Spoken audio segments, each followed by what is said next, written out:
자7 보궐선거가 코앞으로 다가왔습니다. 이번 보궐선거 지역 중 관심 지역은 단연 서울시죠. 국민의힘 오세훈 후보는 연일 정권 심판을 내세우며 표심을 구했습니다. 그런가 하면 박영선 후보는 오 후보에게 제기된 내곡동 땅 셀프 의혹과 관련해 비판 수위를 높였습니다. 특히 이번 서울시장 후보들은 청년 민심 잡기에 사활을 걸었습니다. 권지연 기자입니다. 오세훈 국민의힘 서울시장 후보는 연일 정권 심판을 부르짖었습니다. 기자들과 만난 자리에서는 정책 위주의 토론회가 되지 않아 아쉽다고 말하기도 했지만 유세 때마다 내세우는 건 정권 심판, 가장 큰 문제는 부동산이라고 꼬집습니다. 더 큰 죄를 지은 게 저는 주거비를 상승시킨 거라고 생각합니다.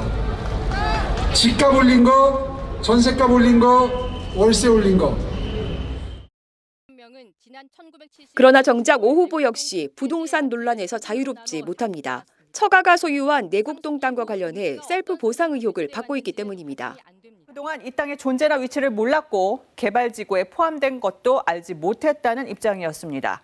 그런데 오 후보 처가가 2005년 6월에 이 땅을 측량한 사실이 KBS 취재 결과 확인됐습니다. 국민의힘은 내곡동 보금자리지구 셀프 보상과 관련해 입증할 증거가 충분하지 않다고 반박하며 심지어 KBS 관계자들에 대한 법적 대응과 항의 방문도 이어갔습니다. 그러나 오 후보 처가 소유한 내곡동 땅은 오세훈 후보가 서울시장으로 재임할 당시인 2009년 보금자리 주택지구로 지정, 2010년 토지 보상을 받을 당시 토지 가격은 평당 40만 원에서 150만 원으로 훌쩍 뛰었습니다. 또 실제 보상가는 2배 가까운 270만 원, 총 36억 원가량의 보상을 받았습니다. 게다가 이를 해명하는 과정에서 거짓말로 여겨질 상황이 거듭되면서 논란은 더 커졌습니다. 특히 2005년 내곡동 땅 측량 현장에 자신은 가지 않았다고 주장한 오세훈 후보. 지난달 30일 평화나무의 질의에도 2005년 6월 13일 내곡동 땅 측량 현장에는 간 적이 없다고 부인했습니다. 어제 토론회에서 기업 앞에 겸손해야 된다고 말씀하셨는데요. 네? 기업 앞에 겸손해야 된다고 말씀하셨는데요. 그날 내곡동에 있었던 게 맞는 거 아니냐라는 얘기들이 나오고 있거든요. 그렇지 않습니다. 어저께 말씀드린 그대로 액면 그대로 받아들이시면 됩니다. 그러나 이마저도 반박되는 상황입니다. 경작인 김 선생은 2005년 6월 측량이 있었던 날 오세훈 후보 장인 그리고 오세훈 후보와 함께 안골 식당에서 생태탕을 먹었다고 주장하고 있는데 혹시 그날 기억하십니까? 네, 오셨어요. 기억해요. 네. 김씨도 왔고 오세훈 후보도 직접 보셨습니까? 네, 예. 잘생기셔가지고 눈에 띄어요. 그때 혹시 주방에 계셨습니까? 아니면? 아니, 홀에 있다가 주방으로 갔는데요. 예. 김씨 그분이요, 주방에 오셔가지고 그때는 그 오세훈 의원이라고 하더라고요. 아, 예. 오세훈 의원님을 모시고 왔으니까 잘 좀 부탁하고 맛있는 거 좀 해주시라고 주방에 와서 그렇게 말씀하셨어요. 들어올 때도 혹시 아드님도 하얀 면바지였을 거예요. 하얀 면바지, 이반한 듯하게 이렇게 하얀 면바지에 신발이 그 캐주얼 로퍼. 상당히 멋진 구두였죠. 그래서 시간대는 대략 점심시간이 넘었으니까 1시 반에서 2시 사이.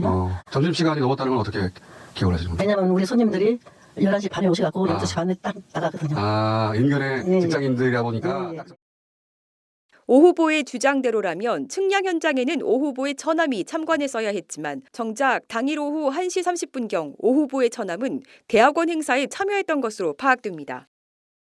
오세훈 후보는 용산 참사의 원인을 임차인들의 폭력 때문이라고 발언해 공분을 일으켰고 또 오 후보가 한때 몸담았던 환경운동연합도 오세훈 후보의 한강 르네상스를 재현하겠다는 공약에 우려를 표했습니다.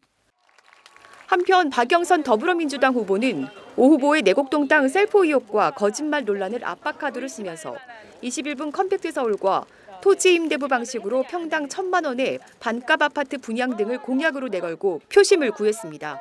그러나 박 후보의 부동산 공약도 대규모 개발 사업을 부르는 데다 현실성은 다소 부족하다는 지적이 나옵니다. 그렇다면 서울 시민들은 어떨까?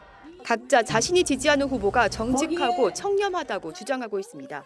서울시의 미래청사진은 새로운 서울시장의 역량에 달리겠지만 그에 앞서 후보자 검증은 서울 시민의 몫입니다. 평화나무 뉴스 권지연입니다.